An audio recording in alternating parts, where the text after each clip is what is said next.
Welcome into the Sun Devil Source 2-minute drill. That's Chris Cartman. I'm Ethan Ryder. After ASU's Wednesday preseason camp practice, which was their 5th practice so far this preseason and their first in full pads. Chris, it was the most impressive day for the offense in the passing game, led by Emory Jones. What did you see from them today? Yeah, a lot of red zone work, over 20 plays that we saw in 7-on-7 and 11-on-11, Ethan. More touchdowns probably in this practice than we had seen in the previous 4 together. I don't know if it was something about them being in pads or whatever, but they were in a rhythm. No interceptions. Emory Jones was throwing the ball very effectively. Maybe he's settling in a little bit. The accuracy was there.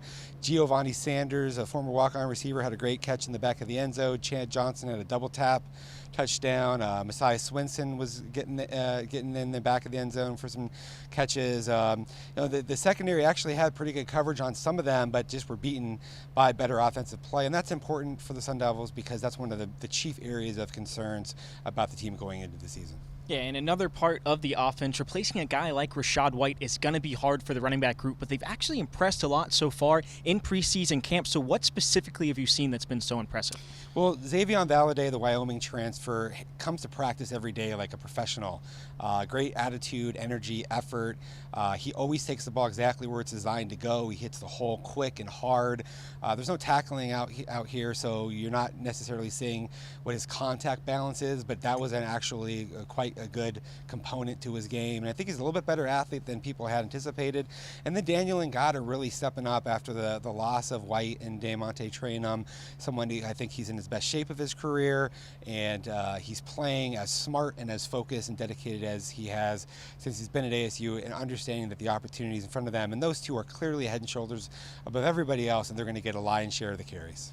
Now, the defensive line have been deep in the past, and now with transfers and a couple other groups on the team being a little thinner than usual, they're clearly the deepest on the team. So what does that mean for them in terms of, being able to stay fresh and rotate around?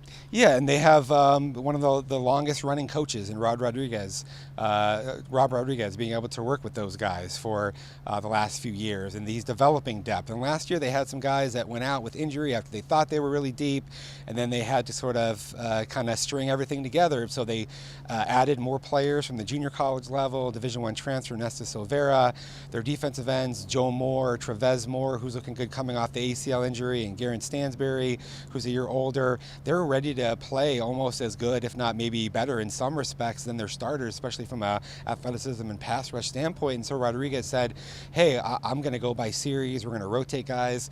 We're going to be able to go 8 deep, and then we're going to play our best guys late when they're fresh in the fourth quarter, and offensive lines are going to be worn down, and we have a chance to impose ourselves in winning time. Certainly will be an important group for this team moving forward, but the story of today was Emory Jones and the offense clicking. But that'll be it for this edition of the Sun Devil Source 2-minute drill. For Chris Cartman, I've been Ethan Ryder. Thanks for watching, and we'll see you guys next time.